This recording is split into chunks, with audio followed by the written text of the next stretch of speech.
And I see us. There we go. Good morning. Good morning, Feed King. Good morning, Sekou Writes. Good morning, folks. Welcome to Fiance Files. RC, I'm gonna let Feed do the intro. No, you do the intro. Thanks for watching us. Thanks for being a part of Get Rich 101. I am your host, and I am 17% of what I have to say. I am 17% of the people who contracted this stroke. Who survived? 17% survive. 17% survive. I share. And I'm his hostess. I am his co-hostess with the mostest, his fiance, Fee King, your local fitness go-to girl, the body and bank architect. Sekou Writes is not a personal trainer. He's also not a wealth advisor. But what he is the money wizard. And he is here to pour into you, to inspire you, to encourage you, more importantly, to equip you in getting yourself from where you are in your finances to where you want to be. Let's go! That's so good, Fee. That's so good. Thank you for doing it. And shout out to New Thought Media Network for allowing us the space to grow and grow and grow. So we're gonna talk about what we gonna talk about? So Fee has gotten into, what's the name of the show? My gosh. Fee has gotten back into Sex and the City. Sex and the City. I was like, what? What are you getting into? But she got caught up in the show. Oh my gosh. And then she sent me a clip. I have to share this clip with you because I'm gonna show it first. Then I'm gonna tell you why. Let's go. Woo! All right, Woo! Pull this up, and let me say one thing. What happens is, set it up. What you think about, what you pay attention to varies. Like now, I don't know if I saw this, but maybe I saw it, maybe I didn't. I don't know if I ever watched this show, but if I saw this show then, I would have skipped over this entire scene. This entire scene would have missed me, right? But here we go. Okay, here we go. Look at your assets here at the bank. You may be able to use them as collateral for the loan. Okay, it says here that you have $700 in your checking account. I just paid my credit card bill. And $957 in savings. Look, Linda, you're single, right? So I'm sure that you can appreciate my problem. I just broke up with my fiance, which, trust me, is traumatic enough. And now I have 25 days to either find the money to buy my place or I am out on the street. Do you have any other income besides the column? No. But I was chosen as New York Magazine's best pick for city columnist. I was the pick over Pete Hamill. What about your assets outside the bank? Property? Stocks? Bonds? No. I'm sorry, Miss Bradshaw, but you are not a desirable candidate for a loan. Look at your assets here at the bank. Okay. Ooh. Okay. So I feel like I want to recap this, babe, because the audio was low and because the timing was slow, and Go ahead. I was unable to sleep last night. What? Yes, I was like, what? Why did I have to watch this episode right before bedtime? Wow. Yesterday. So let me just recap. Yep. I have watched Sex in the City. This is the old Sex in the City because I just learned after having a girl date yesterday that there's a new Sex in the City. I had no idea. They got the same actresses back, the same actors back, the same actors. Except for Kim Cattrall, which is sad because, I mean, all of the roles are supremely important to the storylines. Yeah. But Kim Cattrall's character was bigger than life. And the fact that she's not there, I can't imagine it. So okay. I have literally, this is not the first time I've binge watched the entire, not just the season, the entire, I think there's, I don't know, 12, 16 seasons. What? Wow. This is not the first time I've done this. However, I have not done this in years. So my sister and I, whenever I would come to Maryland to visit, we would binge watch Sex in the City. When the movies came out, I flew all the way from LA to Maryland to watch the movie with her and a bunch of other women. And then we went out and had Cosmopolitans. I don't even drink Cosmopolitan. So Sex in the City is like, it's a big deal. It's a thing. It's big. Okay. It's sexy. And now that I'm in New York, I think that's why I wanted to watch it. Yes, right. Right? Yeah, so that I have a different frame of reference and a different connection. So this scene is Carrie going to her bank. Carrie's a columnist.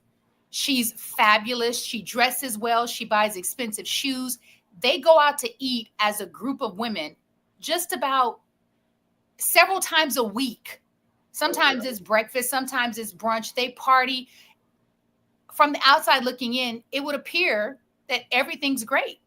Yeah. Right? Yeah. So she has a situation. Her and her fiance, he moves in. He offered to buy her apartment and buy the apartment next to it and make it bigger. Wow. That's a big deal, right? That's a big deal. He's all in. He's committed. And Sekou, I have watched this show, I'm going to say at least 6 to 8 times. Right. And never. Never. Never have I experienced the level of emotions that I have this week watching. Really? I'm talking from anger to sadness to fear to disappointment. I'm just like, I'm talking to the screen. Really? And I'm like, Carrie, I've never felt this way. I'm like, what kind of decisions are you making? Because Aiden and everyone, all the women who are hearing my voice, they're like, we're all team Aiden. Like I'm team Sekou. We're team Aiden because he's a good guy. Okay. He's like one of the good guys. Okay. The relationship ends because of Carrie. Okay. Aiden's already bought the apartment. Next door. Her apartment.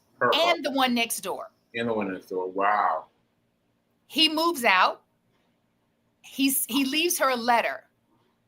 Basically, he says, you know, I don't need the apartment because I don't live here anymore. So you can buy it back or you have to vacate in 30 days so that I can sell it.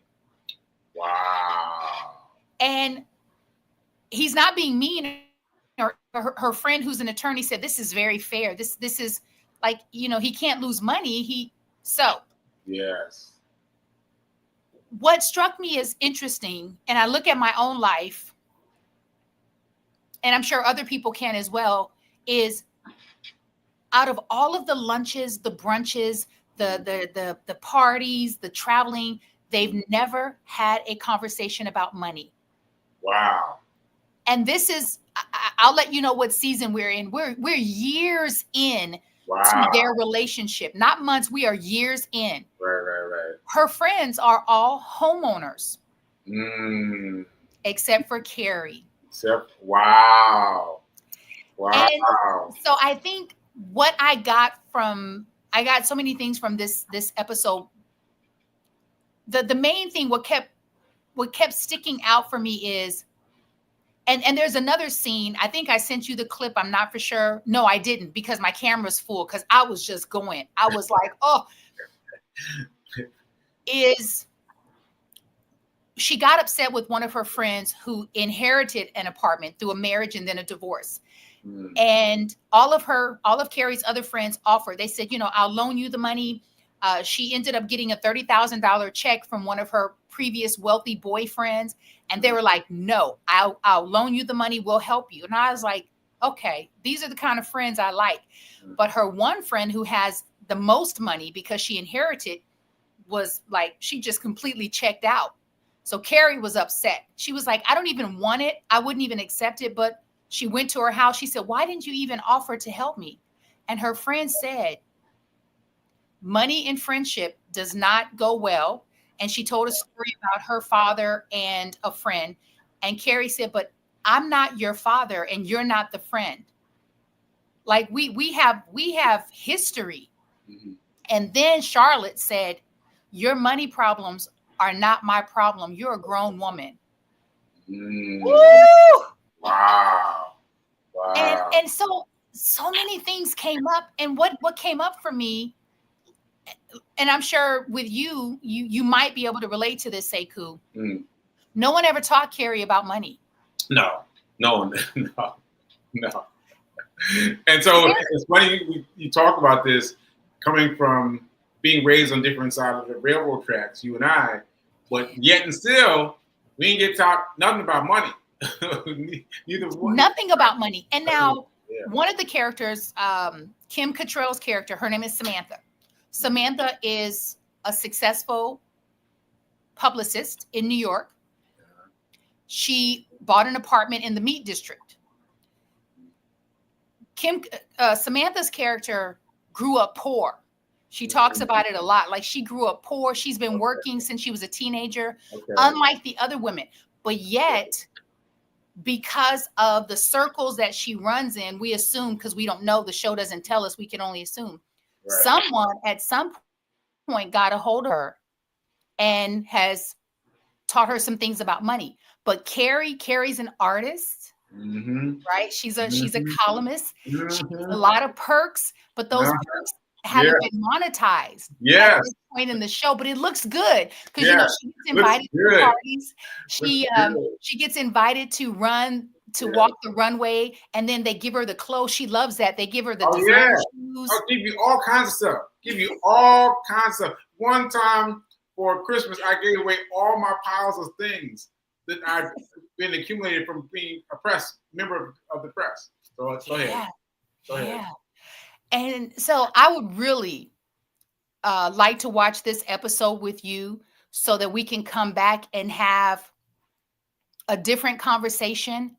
And I tell you, when her banker asked her, well, do you have any other assets? I remember being asked that, and I'm like, what you talking about? I know, right? Assets. What do you mean assets? Assets. What do you talking about? What do you mean? What do you mean? Like, do I have money in my account? Do I have money in the bank? Right. And the fact that, so now Carrie has been in a dysfunctional on and off relationship with a very wealthy man. And not until this happened did she go to him and ask him. And the reason why she went to him is she said, I read that you turned, I'm just going to throw out some numbers, $1 million into 300 million for a company. Okay. And he said, yeah, why are you asking? She said, because I'm broke and I'm about to lose my apartment and I need help. So not until the 12th hour did she ever think to ask this very successful, wealthy man for advice, for counsel, for mentorship. Now, does she get the mentorship from him? Does he get involved? Well, he just writes a check. He writes a $30,000. Doesn't give her the knowledge on the show, at least. I had to turn it off because I'm telling you, I was feeling a lot of things. Yeah, I was feeling a lot of things. So we're gonna go back and watch the episode together. Yeah. Yeah. I mean, it's such a great show. The writing, if you can get past all of the sex, because that's another thing. I never realized, again, I'm 6 to 8 times in. it never dawned on me how much sex they're having. Oh, Like, really? Wow. oh, it's a little too much. And it's based on a book, right? It's based on a book by her last name is Bushnell. Yeah, she actually just did a talk in New York City about a couple months ago at a coffee shop. Okay. Yeah, it's based on her book. And it's based on it's I think it's autobiographical. Oh, wow. Yeah. Wow, But, now that's very interesting. That's so I very want to get the book now, and I've never wanted to read the book. I'm just like, yeah.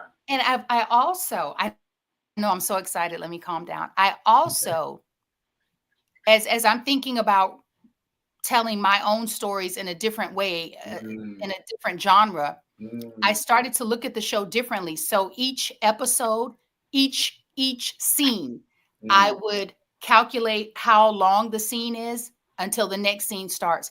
And these scenes are anywhere from 17 seconds to Wow. three.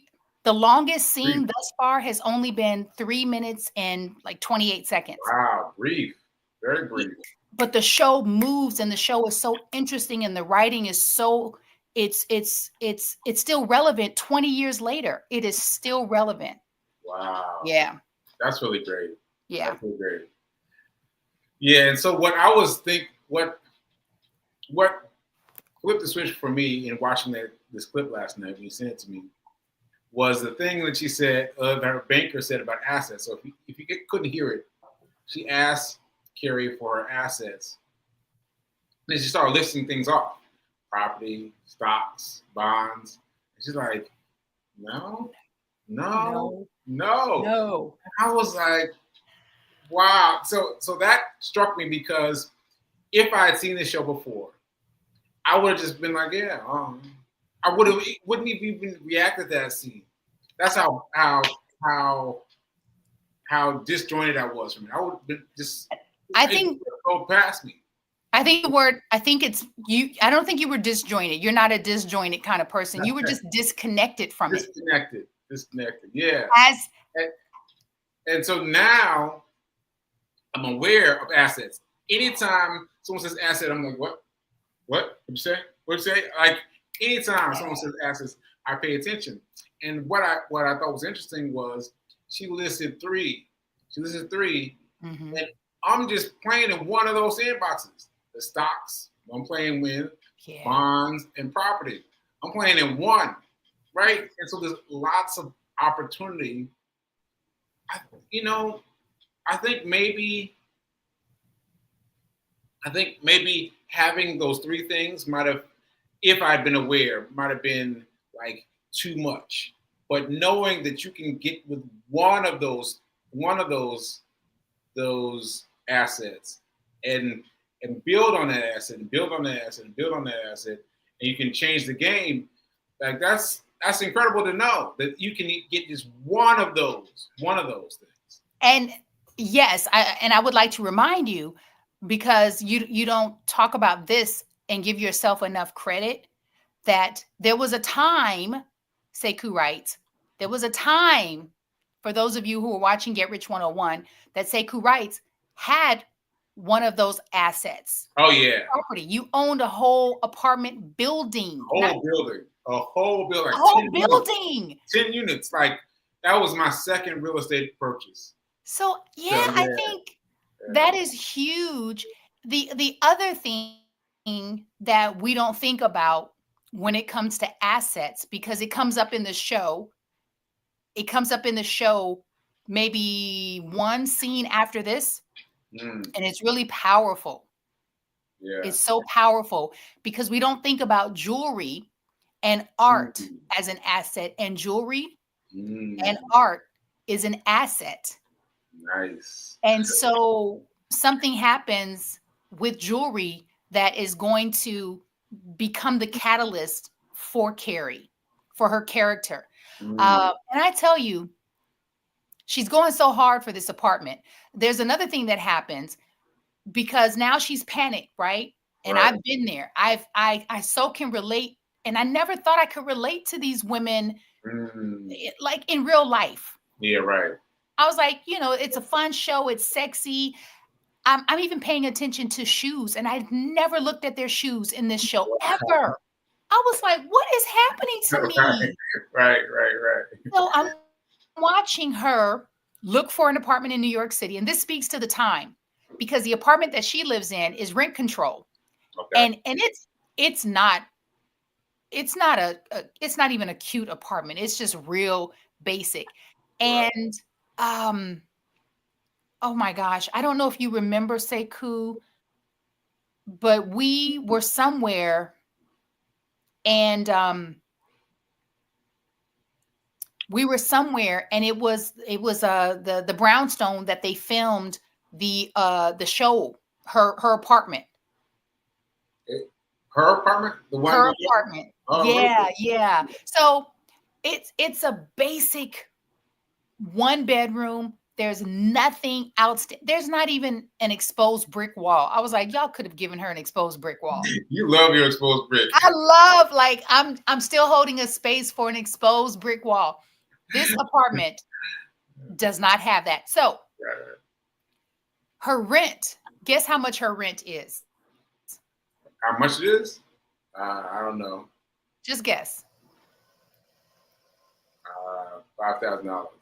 Okay. Her rent is $785. Wow. $785 because it's rent control. So now, because she thinks she can't afford to buy it, so she's going to have to move in 25 days. She's looking at apartments. She looked at an apartment that it was a downgrade from where she is. It's small. It's not cute. Yeah. $2,800. Wow. And so now, like, the situation in this episode is it's panic and it's fear. And she's scrambling because she now has 25 days.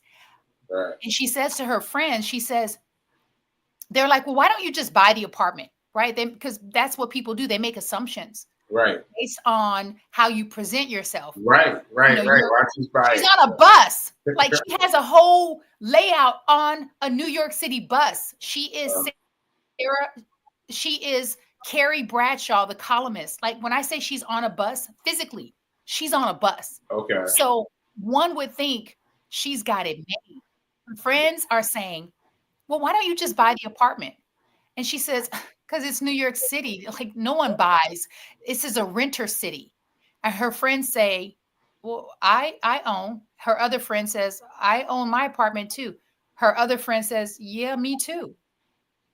They've been hanging out for years. Yeah, so it's interesting how little we talk about money with our friends. And so I mentioned this recently. So I had lunch with a friend of mine, and I was talking to him about money, right? Because I'm talking to everybody about money. Talking about money, and I was talking about getting a financial advisor for the people that come in to consult with me. He was like, oh, yeah, definitely. I was like, oh, yeah, definitely you? He's like, yeah, definitely. And he's been talking to people about this for a long time. And I was like, you and I have been knowing each other for years, years. And we've never talked about this. But now that I'm interested, now that I'm part of that conversation, now we're having an up-level conversation. And I was like, wow, that's really interesting, because if we hadn't talked about it, we hadn't talked about money. If I hadn't started talking about money and hiring a financial advisor, it would have been another one of those times we just hung out and let it slip by the way. You know? I think it's a reminder that we tend to stay here with our conversations. It's very surface. Yes. And I applaud you for going deeper and for having those what could feel like uncomfortable conversations. And get this, he is excited to talk about it. Like most of the people, they're excited to talk about it.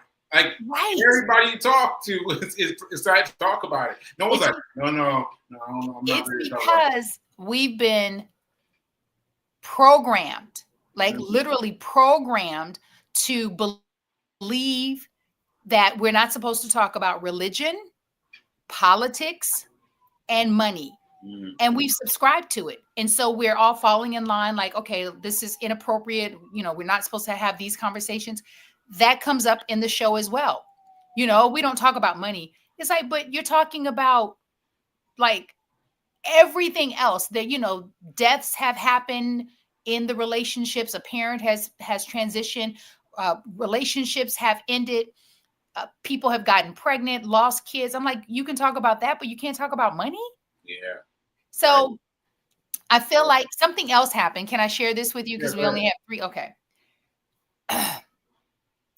I've been on this journey as well as you. Our journey is similar but different. And for me, the sense of urgency occurred the night before we left for Nashville, when I thought I wouldn't be able to fly because of the real ID. Oh, yeah. And then I couldn't find my passport. And I'm like, what is going on? And I said, no, we got to declutter. I've got to declutter. I've got to clear out. I've got to release. And so I have a box about this long and about this deep that's full of stuff. Okay. I decided to go through the box. Okay. So yesterday was a purging. There was a lot of crying. I'm talking hours. I was like, oh my gosh, hours. And I said, this is what I needed, because I would not be able to do this if I weren't home alone, like really purge. And I know you don't like to hear this. You don't like to hear that I've cried. Yeah.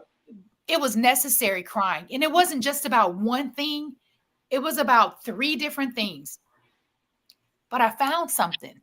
Okay. I found something from 2013. Okay. And I'm hoping that you recall this conversation. Maybe you do, maybe you don't.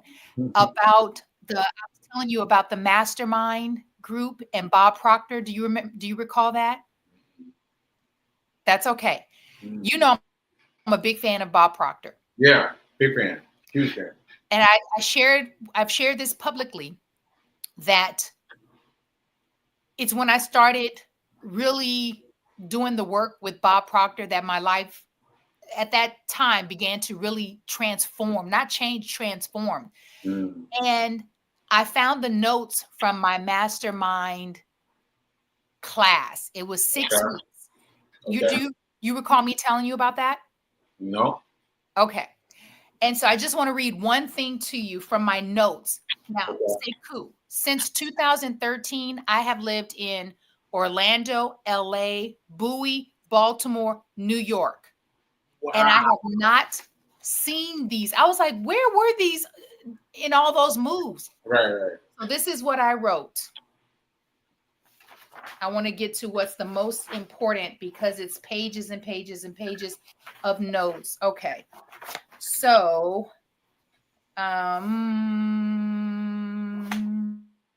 okay, I'll just go here. February 28th, 2013. I wrote, no. Okay. Homework due February 5th. Read pages 3 to 25. Me and money. Homework due February 19th, 2014. And I'm like, wait a minute. This was just 6 weeks, but this seems like I had been in a mastermind for almost a year. Write out my current situation, my finances. Read chapter, create a savings commitment. Okay. We've got to do a whole show on this. Okay, so I'm going to end with this because we only have a few seconds. Okay. Which is, I wrote February 21st, 2013, meeting mastermind. I have 100% control over my thoughts. I choose to focus on what I want. I am thinking into results all day long. When we change what's on the inside, we change what happens or shows up on the outside. Pay myself first. What? What? Yeah. You've been saying you hadn't heard it. You hadn't heard it. It was right there. Remember? Sekou. Yes. I'm talking, the crying came from the depths of my abdomen. I was just crying. I'm like, it was right what? there. It was right there. So when I say, and when I remind people that you have everything within you, everything, get yourself from where you are to where you want to be. Yes. I was reminded, I told Sekou, I've never heard that. Pay yourself first. Yes, you did. And I was like, really? And there it is, right there, right there, right there. Ashe, Ashe. And so before we end, let me just ask you this. Based on what you know now, what would your response have been if you were sitting across from that banking lady in the clip I showed? What would your response be? When she asked me if I have assets, Yeah. I would have said yes. I have stocks. Yeah. Whoa. But I desire so much more. I mean, yeah. Okay. All right, folks. Remember that now is better than perfect. Now is better than perfect. And we will see you later.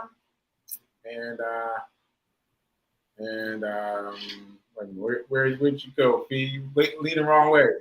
Lean the other way. Lean the other way. There you go. Oh, Yeah. I can't see me though. Okay, I trust you. All right, folks. I'll see you later.